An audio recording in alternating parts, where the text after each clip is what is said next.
casas, gente que trabaja, horas que se pasan, paradillo y cal. Buenos días, amables oyentes. Nuevamente, este martes de 10 a 11 de la mañana en Habitar el Pensamiento, programa oficial de FUCBAN. ¿Quién les habla?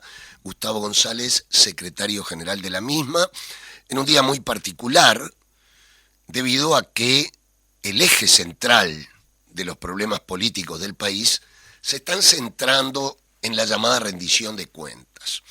Una rendición de cuentas que alerta a FUCBAN frente a un artículo, el número 304, que es un verdadero atropello al cooperativismo de vivienda por ayuda mutua, y vamos a explicar por qué. El artículo 304, que pasaría, si FUCBAN no hubiera hablado en su momento, afecta a dos leyes fundamentales para las cooperativas de vivienda. Esas dos leyes son la ley madre del 17 de diciembre de 1968, es decir, estamos hablando de la Ley Nacional de Vivienda, ejemplo no solamente en este país, sino en el mundo, de lo que fue un consenso legislativo mayoritario para lograr una ley que abatiera el déficit habitacional. Allí ya los legisladores de la época hablaban, basados en la experiencia internacional de la vivienda, no de payadores que hay todos los días en este país, tratando de inventar el agua tibia para resolver un problema acuciante como es el del hábitat en la República Oriental del Uruguay. Ya en aquel momento decían que la vivienda para los sectores más modestos de la población deberían tener subsidio. ¿Qué quiere decir subsidio?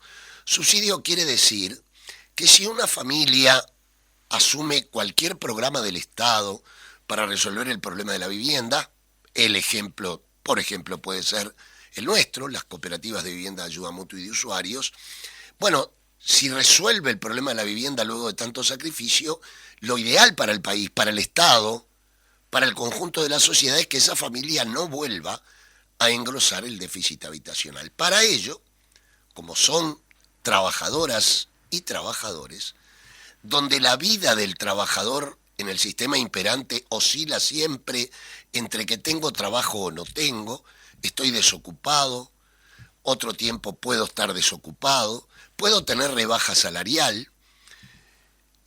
Todos esos avatares de la vida salarial, ya el legislador de la época lo contemplaba y decía, bueno, frente a ese problema tiene que funcionar automáticamente el subsidio para que la gente no se tenga que perder un derecho humano fundamental como es el de la vivienda. Bueno, esto a través de todos los años ha ido funcionando, tuvo cambios, tuvo mutaciones.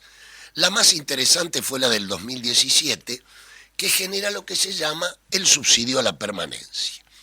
Es decir, yo cooperativista tengo que pagar una cuota a 25 años, llego a tener la desgracia de quedar desocupado o me jubilo, y ustedes saben que el jubilarse no solamente nos acerca a los últimos momentos de nuestra vida, sino que además nos premian rebajándonos el salario. Si vengo ganando 50, paso a ganar 20 como jubilación. Esos son de los inconcebibles que este sistema tiene. Los últimos años de la vida del ser humano, que debería, bueno, trabajó toda su vida, pasarlo medianamente bien, bueno, no se puede. Bueno, en caso de que tenga ese tema, es subsidiado también, etcétera. Esto ha operado a lo largo de todos estos años.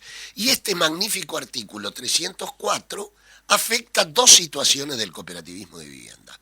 Y estamos hablando de más de 20.000 familias. Este artículo 304, lindo número para jugarle a la quiniela, pero muy malo para ser cooperativista de vivienda o deudor individual de la Agencia Nacional de Vivienda, porque nos quitan el subsidio del año 2017 hacia atrás.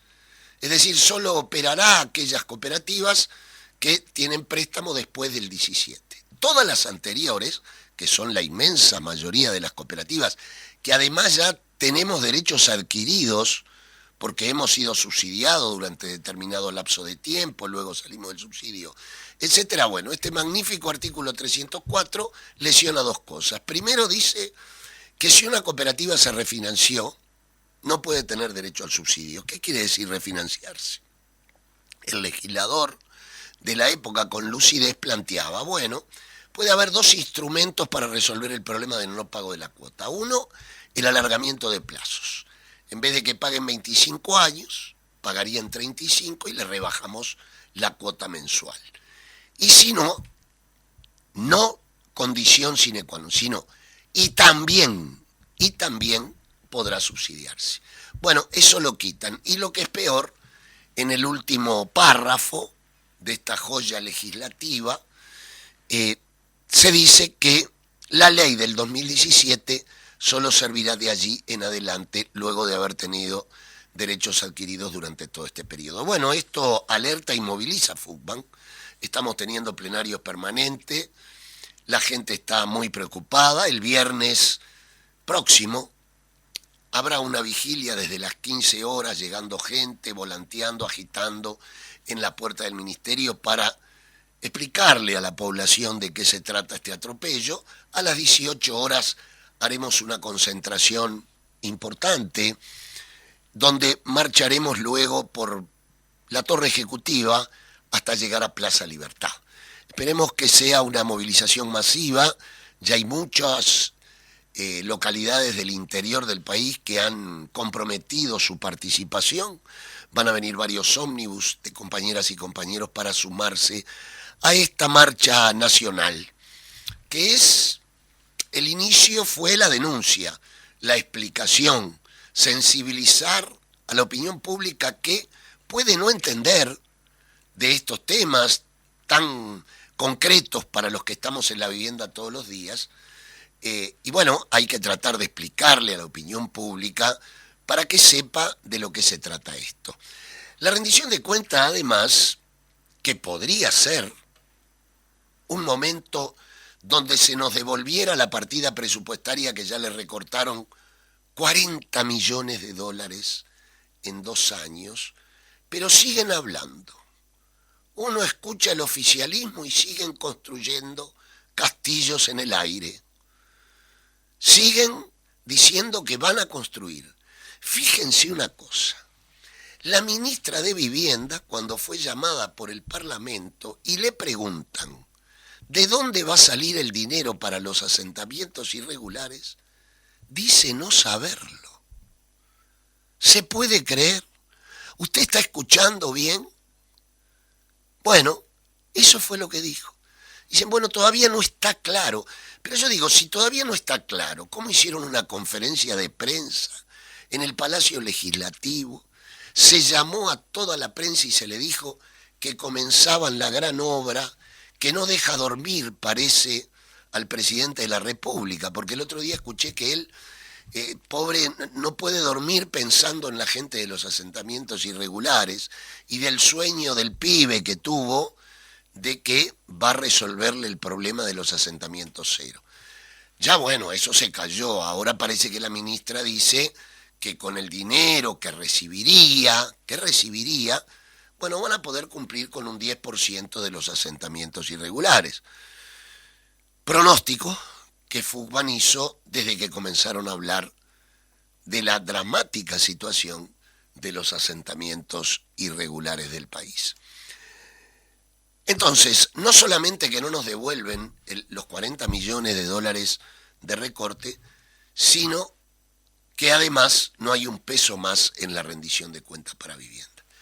Quiere decir que cuando nosotros planteamos que la vivienda está en emergencia nacional, no es solamente un eslogan, no es solamente una consigna, sino que está llena de contenido, porque sin presupuesto no puede haber vivienda a nivel de las trabajadoras y trabajadores.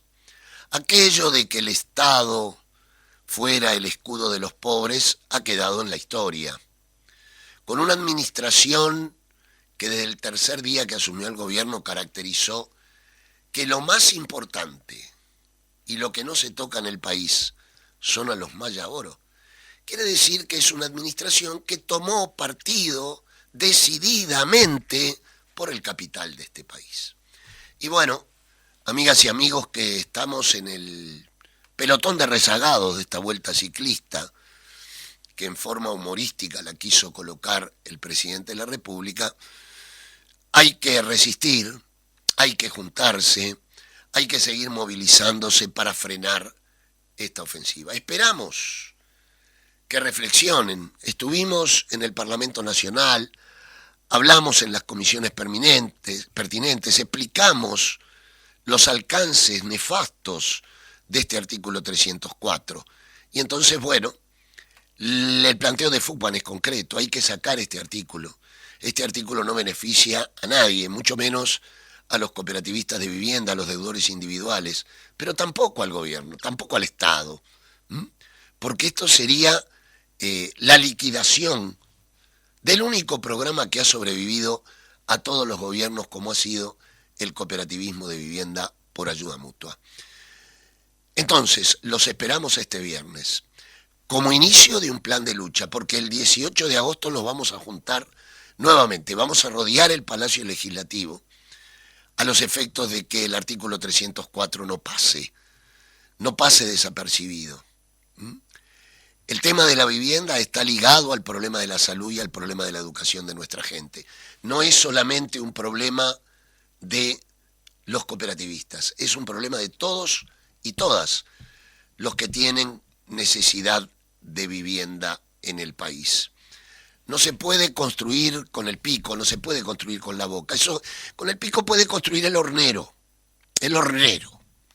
no un político.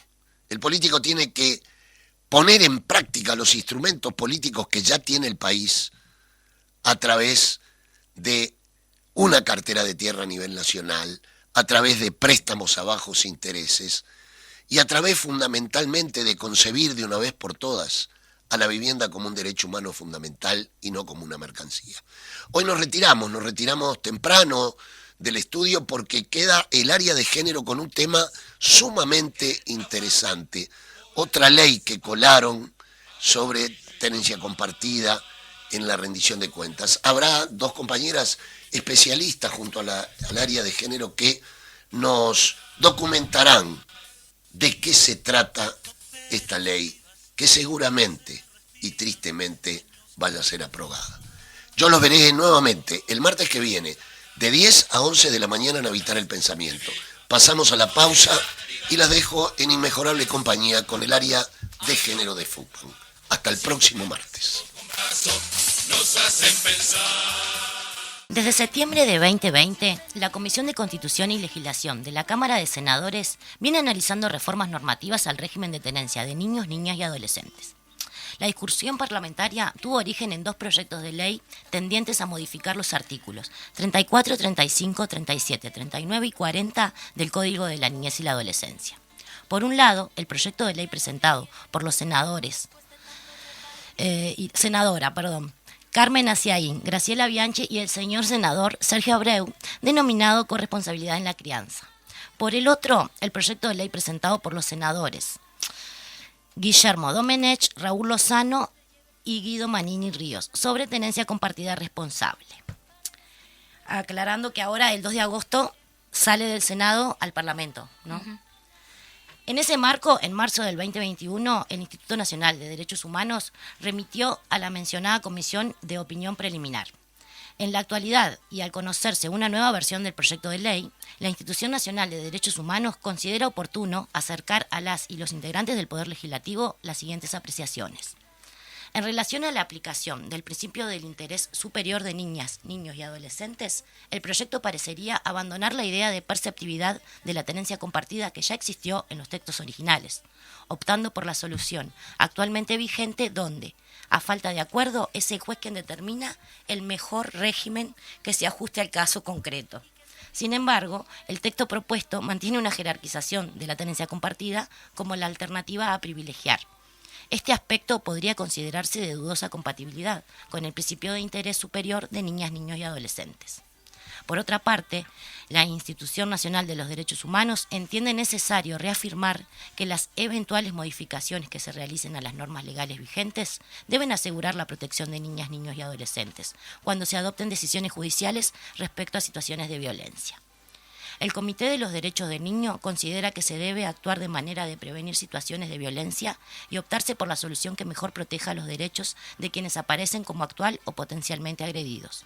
Asimismo, la protección judicial obliga a tener en cuenta el criterio de prevención del riesgo, que impone un análisis de los derechos denunciados para la adopción de medidas de protección y que pueden implicar la suspensión de los regímenes de tenencia o visitas fijados siguiendo el principio del interés superior de los niñas y adolescentes.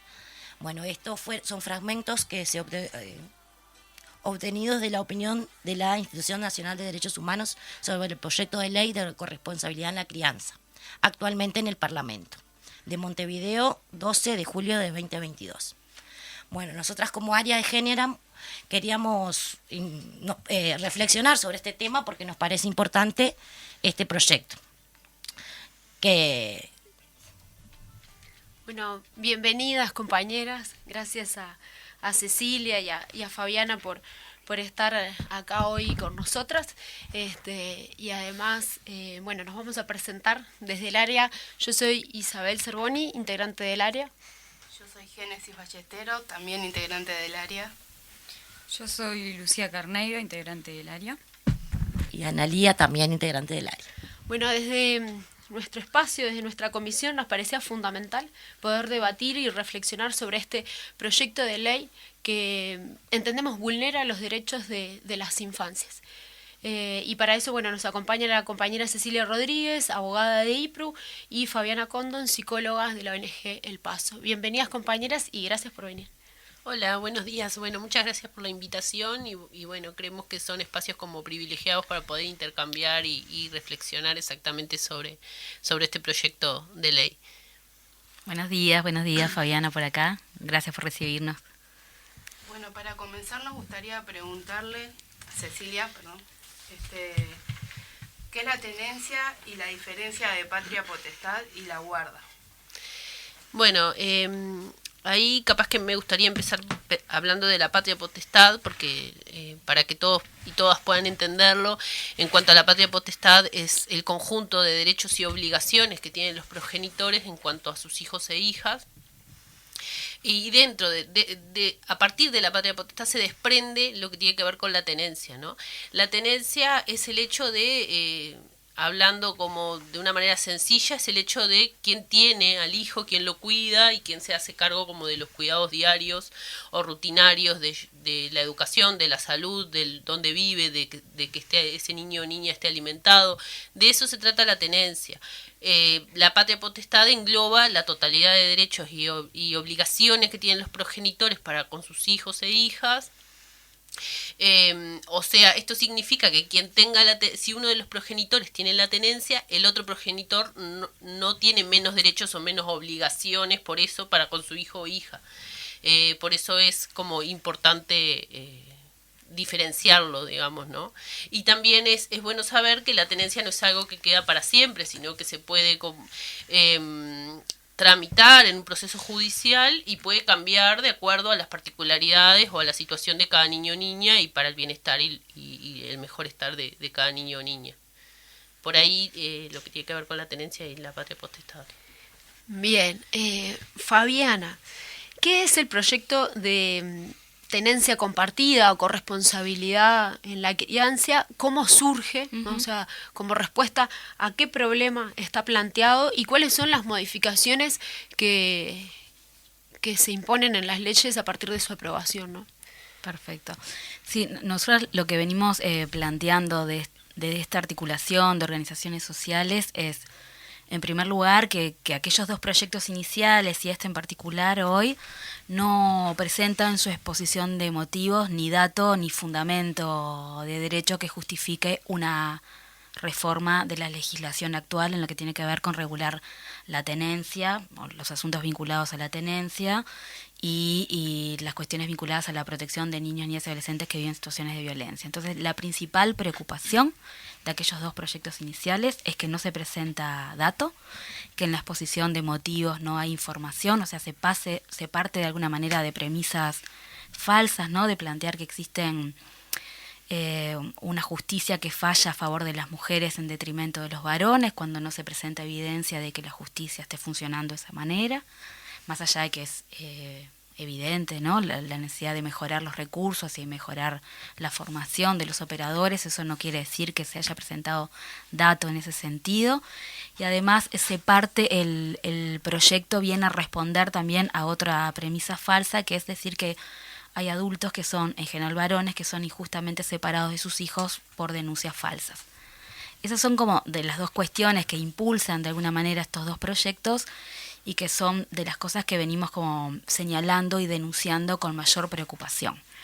Porque el Parlamento de cualquier país en un sistema democrático, por supuesto, está obligado a revisar las leyes y a crear leyes que garanticen derechos, pero también en base a la evidencia. Eso en primer lugar, en base a un estudio profundo de los asuntos a los que tienen que responder, y en segundo lugar, ninguna ley puede vulnerar derechos de las personas y en especial de los niños y las niñas. Esta ley y esta propuesta surge de la falta de evidencia, de discursos sin fundamentos, desconoce los planteos de las organizaciones sociales, que no somos dos, somos decenas de organizaciones sociales nucleadas en ANON, en la Red de Violencia, en el Comité de Derechos del Niño, en Intersocial Feminista, en la Red Pro Cuidado, en CLADEN, que es una organización regional, pero además, como ustedes leyeron, UNICEF ha planteado, la Institución Nacional de Derechos Humanos, el Comité Internacional, los Defensores de Oficio, la Asociación de Magistrados, los pediatras, los psiquiatras, los trabajadores del INAU, o sea, una infinidad de organizaciones del Estado, internacionales, de profesionales, ADASU,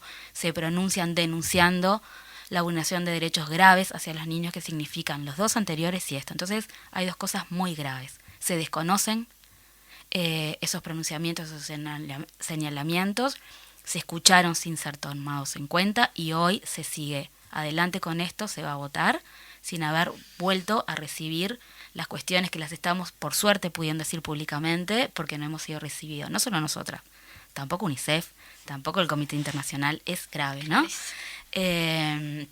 A escuchar los reparos en cuanto no solo a la falta de fundamentos, sino a las vulneraciones que ahora desarrollaremos, que están contenidas en este proyecto.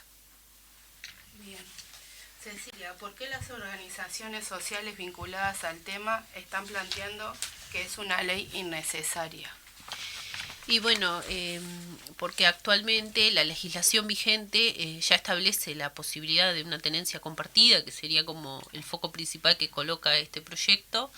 Es bueno aclarar que en la legislación vigente tenemos ya regulado el hecho de solicitar una tenencia compartida o tenencia para uno de los progenitores, siempre atendiendo a las particularidades de cada niño o niña, poniendo en el centro las particularidades de cada niño o niña y su interés superior, ¿no? Lo primero que se valora a la hora o se evalúa a la hora de decidir sobre una tenencia es la situación particular de cada niño o niña, ¿no? Y su interés superior, y que el niño esté bien, digamos, en términos generales.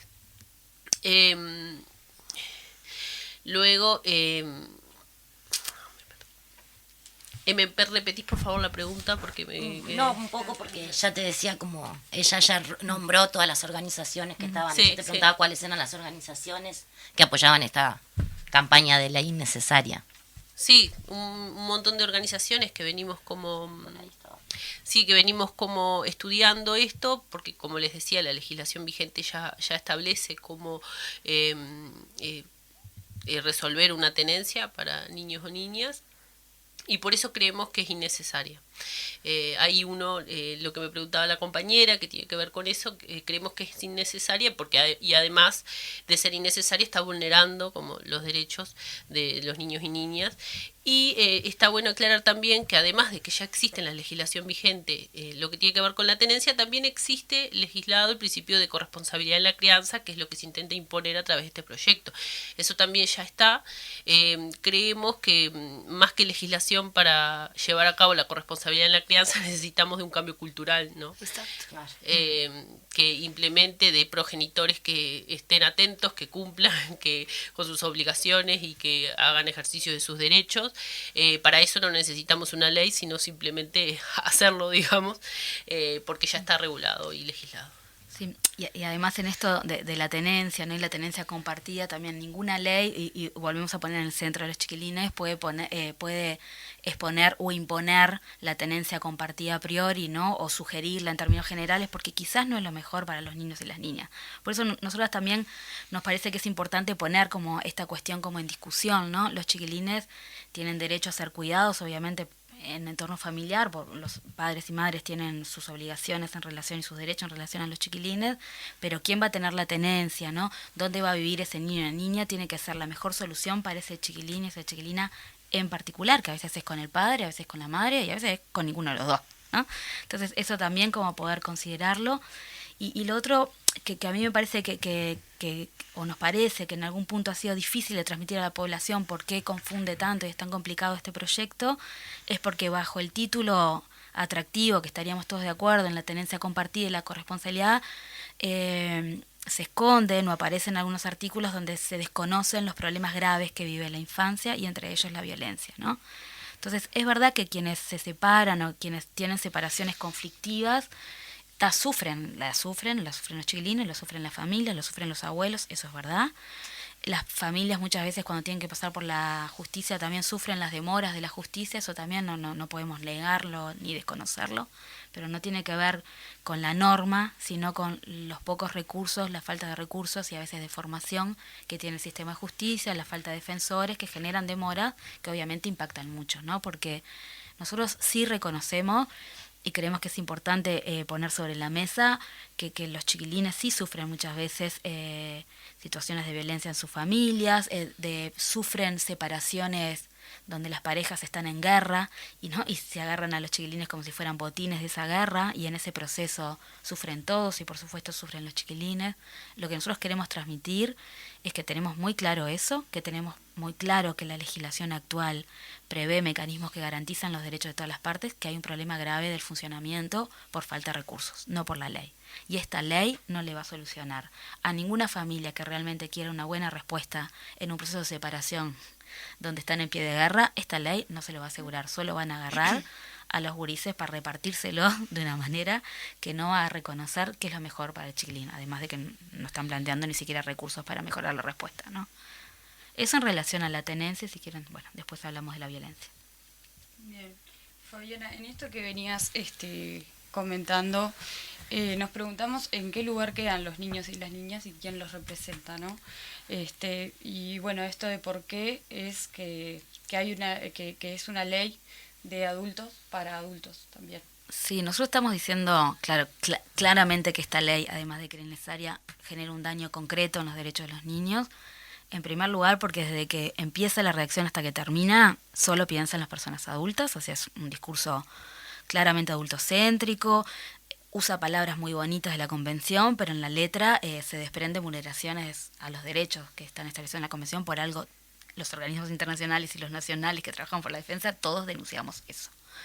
¿Por qué? O sea, primero no reconoce los problemas de la infancia en primer lugar, o sea, desconoce la violencia como un problema fundamental, plantea las visitas en casos de denuncia, o sea, desconoce el derecho que tienen niños y niñas a ser protegidos de la violencia, desconoce la obligación del Estado, porque cuando hablamos de corresponsabilidad, que es un concepto que está planteado en la Convención, la corresponsabilidad es la responsabilidad del cuidado de los niños y niñas entre la familia, la sociedad y el Estado.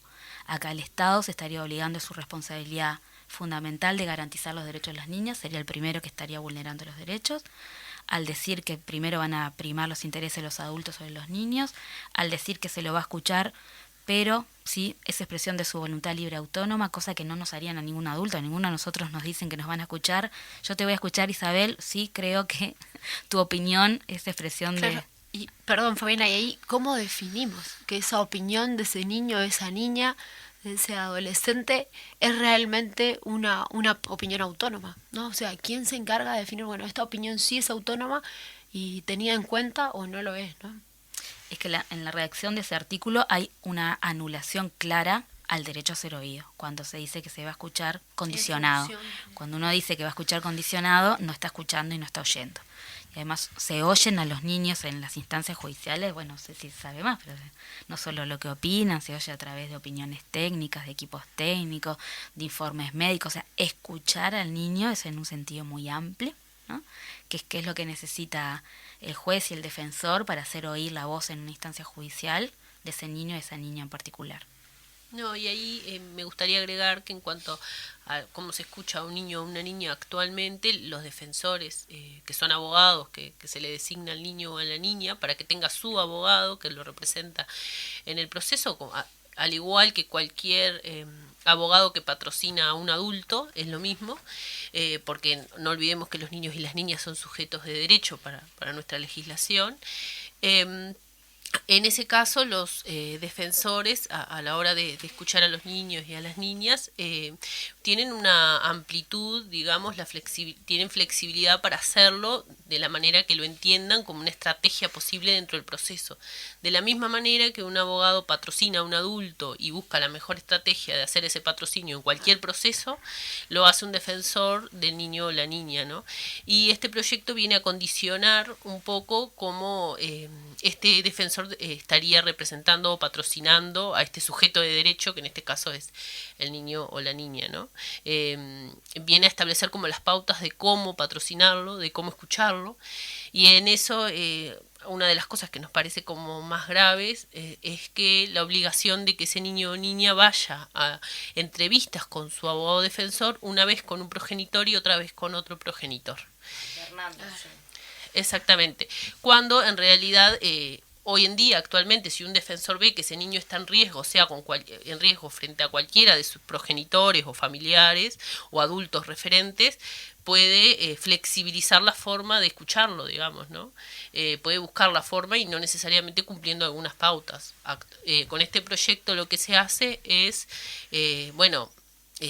acotar como toda esa flexibilidad y hacer ir al niño o niña la posibilidad de que ese niño o niña tenga que ir acompañado a una entrevista con un posible violento o violenta, por ejemplo, porque alguno de sus progenitores lo violenta y tenga que ir con esa persona que la está violentando o abusando, porque sabemos que en nuestro país hay como muchas situaciones de abuso sexual infantil, entonces eso no tenemos que desconocerlo, y haría como la obligación de ese niño ir con ese progenitor o progenitora a la entrevista con su abogado defensor. Cuando cualquier abogado que patrocina la situación de un adulto no tiene limitadas las estrategias, ¿no? Entonces ahí estamos desconociendo un poco la calidad de sujeto de derecho de niño o niña.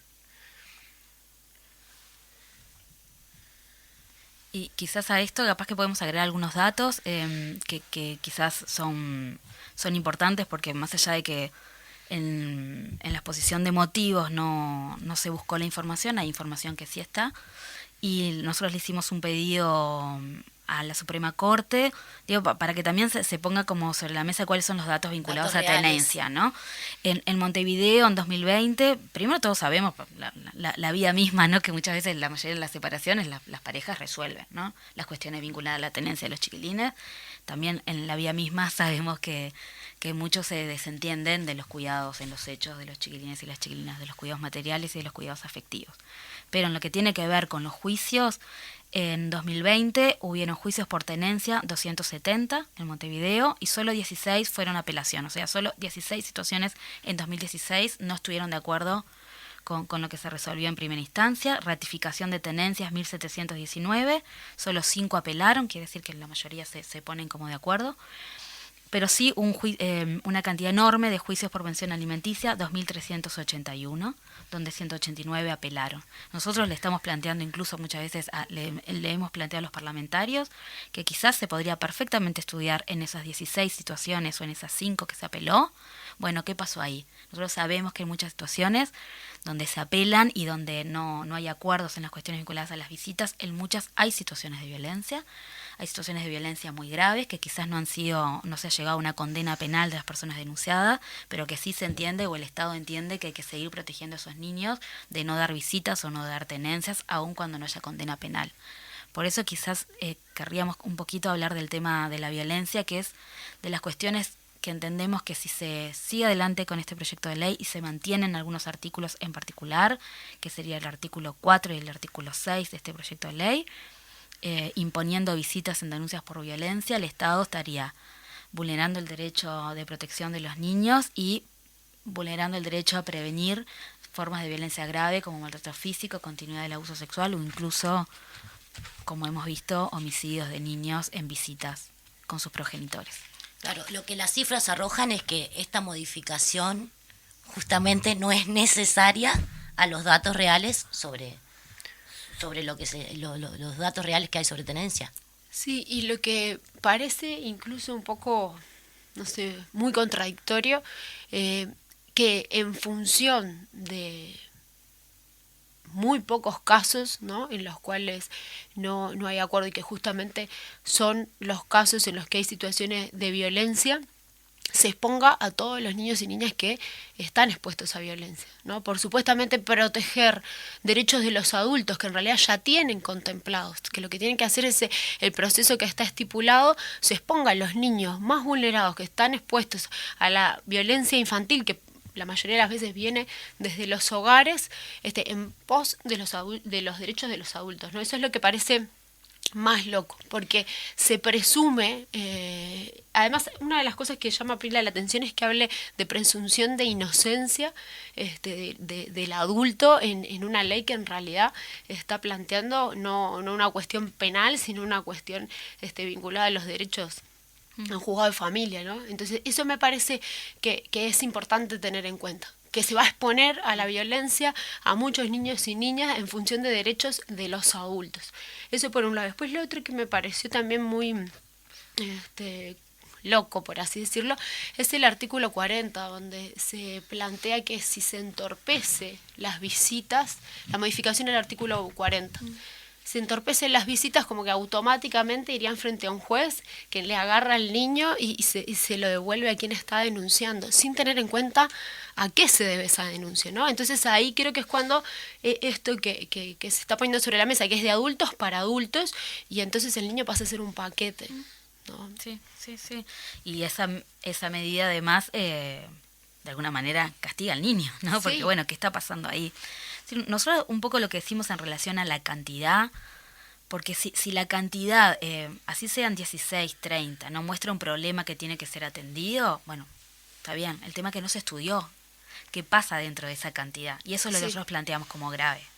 ¿Se entiende? Porque quizás estamos diciendo, no se presenta dato, no se presenta evidencia, a mí me parece, yo digo que en planteos genéricos, y se desconoce la evidencia que sí existe. Hay evidencia de la violencia contra los niños. Eso es muy grave. Se está desconociendo que el año pasado se atendieron 7.035 chiquilines, o sea, la mayoría, más del 20% de situaciones de abuso sexual en su fase crónica. O sea, se desconoce el derecho de los niños a estar protegidas. Se entreveran el principio de inocencia, rige para las personas que son acusadas de un delito, es un principio que hay que cuidar, pero es para la órbita penal. Para los Claro. niños en un proceso No. civil, de familia, de protección, tiene que primar la protección. Y este proyecto, vuelvo a decir, bajo este título de alguna manera atractivo y en algún punto tramposo para confundir, hablamos de tenencia, hablamos de corresponsabilidad y se esconden 2 artículos que dicen hay que imponer visitas en caso de violencia. Porque uno dice solo por motivos particularmente graves y sobre los cuales existan indicios fundados podrá denegarse el régimen de visitas provisorio solicitado por el progenitor. Eso que está en el 4 desarrollado y en el 6 al final es muy grave, o sea, plantear derogar artículos del Código de la Niñez y la Ley de Violencia Basada en Género que garantizan medidas de protección que siempre son provisorias, ¿no? Porque prohibir la visita es una medida provisoria que no se da en todos los casos, que se indican algunos, pero en las denuncias por violencia sexual está prohibido expresamente revincular, se protege, se evalúa y después se ve. Digo porque a veces la gente piensa, bueno, qué injusto separar. Bueno, lo primero que, si hay una denuncia de un hecho grave, lo mínimo que tenemos que hacer es separar provisoriamente, proteger a los chiquilines y evaluar en condiciones seguras, que es lo que nosotros planteamos todo el tiempo. Es proteger para evaluar bien, si no, nunca vas a saber incluso qué Y es lo esta que ley pasó. eso no lo permite, ¿no? No, porque plantea las visitas. Exacto, Y lo que hace obligatorias. esta ley es venir a invertir, digamos, el orden de los principios y de los derechos, porque lo que hace es imponer la corresponsabilidad en la crianza por encima del interés superior del niño o niña, que ahora es al revés, ¿no? Primero se intenta ver la forma de proteger y de prevenir más situaciones de violencia para los niños o niñas y después se evalúa si está bien con ese adulto o no. Ahora, este proyecto lo que hace es invertir y pone en primer lugar los intereses de los adultos a través de la corresponsabilidad en la crianza de este principio. Bien.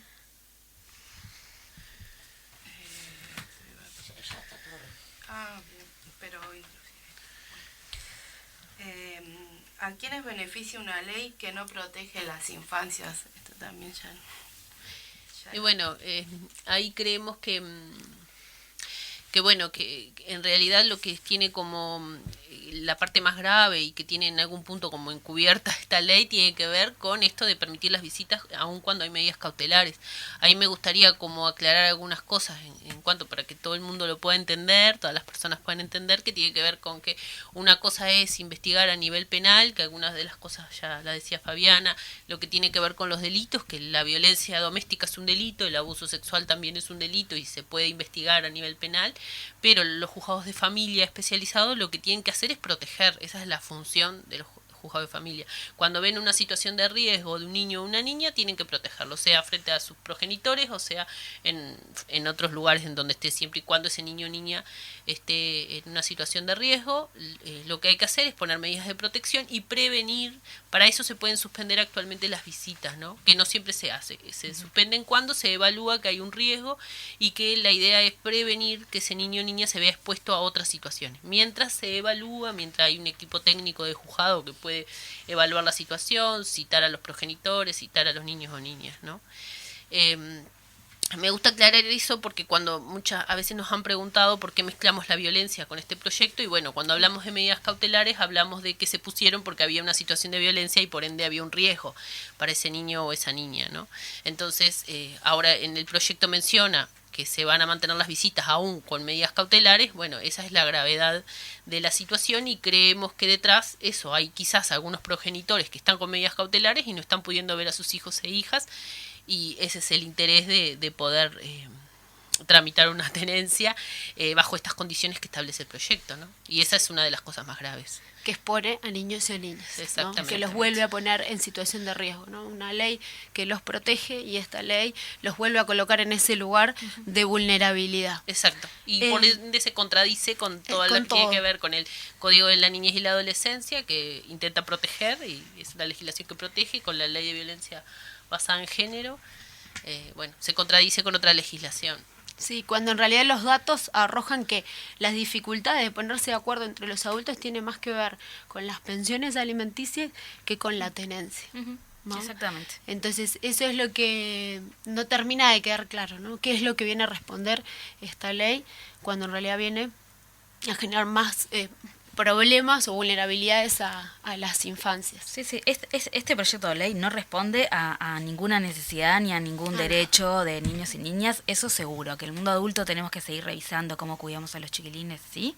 Lo que no puede suceder es que existan leyes que los pongan en riesgo, o sea, con esta ley quienes viven en situaciones de violencia van a estar en riesgo, las familias que realmente quieren proteger a los niños y las niñas su entorno familiar, con esta ley van a tener más barreras, más dificultades para hacerlo efectivo. Así que agradecemos el espacio, también les invitamos que el miércoles vamos a tener un conversatorio que va a ser vía Zoom y se va a publicar en vivo por Facebook Live de la página de ANON, la Asociación Nacional de ONGs, y seguramente vayamos a Las Barras el 2 de agosto para escuchar un poco cuáles son los fundamentos de quienes van a estar votando y haciéndose cargo de impulsar un proyecto que daña a la infancia. Bueno, ahí estaremos entonces desde el área de género convocando y participando de esa instancia, porque realmente sería necesario escuchar cuáles son los argumentos que evidentemente no hay para este proyecto y que lo único que genera es retroceso en materia de derechos conquistados y derechos que llevó mucho tiempo poder materializar en leyes, y que bueno, lo que hacemos es volver a vulnerar a quienes en estas situaciones están más expuestos. Bien, y aprovechando que tenemos acá a nuestra compañera Laura Jensen, queremos invitarla a que nos comparta un poco su experiencia. Bien, queremos que Laura nos cuente qué es la Ley de Creación de Registro de Deudores Alimentarios, la 19.480, en la cual, bueno, Laura es compañera cooperativista, en la cual ella participó y tuvo mucho que ver con que esta ley fuese aprobada. Bienvenida, Laura. Hola, buenos días. Gracias, chiquilinas. Un gusto y unos nervios de estar acá compartiendo con ustedes, pero me encanta. Bueno, y con las compañeras de una ley innecesaria que en realidad viene a remarcar todas estas cosas, ¿no? De que están hoy arriba de la mesa como cortando montones de derechos y ahora tocan a las niñas y a los niños y a los adolescentes. Bueno, esta ley en realidad empezó como la ley de la retención alimenticia, surge porque en los pasillos de un juzgado, puntualmente, que estábamos defendiendo el derecho de mi hijo con mi abogada, y bueno, intercambiando, ¿no? Así de por qué tenemos que hacer montones de cosas las mujeres mayoritariamente las mujeres, ¿no? Para defender los derechos de nuestros hijos, de nuestras hijas, porque tenemos que estar como atrás del varón para que el varón dé su parte de la pensión alimentaria, que es un derecho de los niños y las niñas, ¿no? Y por qué tenemos que estar como investigando, haciendo un poco más que detectives, investigando a ver dónde trabaja, cuánto cobra, cuánto le corresponde al niño y a la niña para cumplir algo que es un derecho. Entonces, así de intercambio surge, porque a ver, cuando vos debes no sé, el alquiler de un apartamento, de una casa o una hipoteca, lo que sea, cómo siempre llegan a la persona, ¿no? Y cómo cuando el varón debe una pensión alimenticia, cómo nunca se llegaba. Dando que estaban todos los datos arriba de la mesa, que era apretar, en el BPS era apretar un botón, poner una cédula y salía toda la información. Entonces, de los intercambios, así, eso, estuvimos como averiguando qué se puede hacer. Le preguntaba a otra amiga que era madre, a otro amigo que era padre, a mi hermana que manejaba más como lo de las empresas, las altas y las bajas. Y fuimos como construyendo una idea. Yo armé una nota y no sé, acá me anoté algunas fechas para tener como referencia, no se rían. Armé una nota allá por el 2012 y empecé a mandarla a todo el mundo. A toda mujer que conocía que podía hacer algo, le mandé mail. Y bueno, en realidad, de donde agarran el tema es del BPS. En su momento el presidente era Ernesto Murro y estaba Rosario Ois como directora, que bueno, es una persona que además que yo admiro, es una abogada que ha trabajado muchísimo por los derechos de muchísimas de las personas, no solamente niñas y niños. Y bueno, le llegó a manos de ella mi solicitud y ella empezó a trabajar con la parte de género en el BPS para empezar a ver esta situación. Después, en el 2016 recién, Murro ya era ministro de Trabajo, se envió un proyecto de ley al Parlamento sobre toda esta propuesta. La propuesta en sí es que cuando la madre va a hacer un juicio de pensión alimenticia, cuando una persona en general va a hacer un juicio de pensión alimenticia por una menor, el juzgado derive directamente al BPS el expediente. Entonces, en el expediente, que ya tienen toda la información del adulto que tiene que brindar la pensión alimenticia, ya se haga directamente la retención en la empresa donde la persona trabaja. No solamente que se haga la retención directa, sino que si la persona, se le da de baja, va al seguro de paro. Bueno, que ya directamente ya se le empieza a hacer la retención del seguro de paro. Cambio de trabajo, directamente cuando en el próximo trabajo dan de alta, ya se les pasa toda la información. Entonces, la persona que tiene la tenencia del niño o de la niña, que recibe ese derecho del niño o de la niña, ya recibe automáticamente en una cuenta de banco que ya se da desde el primer expediente, y la madre, por lo general, no tiene que andar haciendo toda esa investigación de dónde que el padre que cambió de trabajo, allá vamos, con gorra, capuchito, todo, escondidas, persiguiendo al varón, porque es lo que hacemos las madres. Inclusive después ir a cobrar a la fábrica, a la empresa. Es que son situaciones súper Expuestas. violentas, de exposición, totalmente. Y no solamente eso, sino que, ay, no, hoy no, vení mañana, o bueno, quién sabe, montones de situaciones que viven las mujeres para esto, ¿no? Yo lo último que traje para compartirles, que en un informe de este año, en el 2001, esto se sumó no solamente a BPS, sino las cajas paraestatales, que la notarial, la bancaria, la militar, la policial. Estuve escuchando también que habían otras propuestas de que vayan a otros niveles, como por ejemplo el exterior, el banco de seguros, pero no, la verdad no sé en qué quedó todo eso, pero está como creciendo, que es genial eso.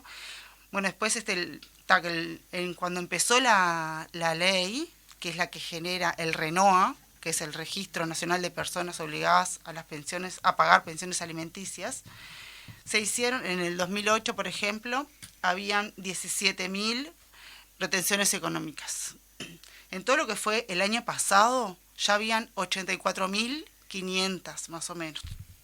Y esto es un informe de principios de este año, y ya iban alrededor de 25.000 juicios que se hacían para las retenciones.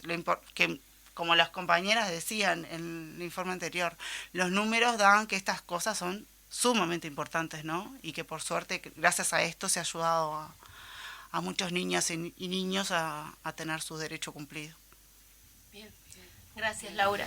Nos interesaba mucho hoy colocar este tema sobre la mesa porque también nos muestra otra parte de estas situaciones que vulneran los derechos de los niños y las niñas, y que este tipo de leyes que hoy nos presenta Laura, una ley por la cual ella luchó un montón, son realmente las leyes que protegen a las infancias. Entonces, nos interesaba también complementar el tema de hoy discutiendo esto, porque el principal eje de discordia entre los adultos pasa por la pensión y no por la tenencia. Y sin embargo estamos hablando un montón de la tenencia, ¿sí? Que este proyecto vulnera más, como veníamos viendo, los derechos de niños y niñas, y no hablamos de temas de tenencia, que incluso con esta ley, de todas formas, sigue siendo uno de los problemas más grandes para hacer cumplir. Entonces, me gustaría aclarar ahí que en cuanto a este proyecto de corresponsabilidad en la crianza, también viene a complejizar la situación de las pensiones alimenticias, ¿no? Totalmente. Porque en cuanto si se designa una tenencia compartida a priori, lo que hacemos es complejizar si esa pensión alimenticia continuará o no continuará, porque en cuanto a las pensiones alimenticias actualmente se evalúa las necesidades del niño o niña y las posibilidades del adulto que la brinda, digamos, y quien es el administrador de la pensión alimenticia es el adulto que tiene o el progenitor que tiene la tenencia. Si hablamos de una tenencia compartida, entonces hablamos de que las pensiones alimenticias desaparecerían, hablamos de cómo se sostendrían y cómo estudiarías la necesidad de ese niño o niña y la posibilidad de ese adulto para brindar la pensión alimenticia. Vendría a complejizar bastante el tema de las pensiones, y creemos que ese también es uno de los puntos que están detrás del proyecto. Y que continúan vulnerando niños. Exactamente. Bueno, se nos terminó el tiempo. Pasó la hora. Bien, bueno, muchas gracias a todas por venir hoy. Vamos a estar seguramente, nos encontramos el 2 de agosto en las barras del Parlamento para escuchar, pero también para hacernos oír. Gracias. Gracias. Gracias.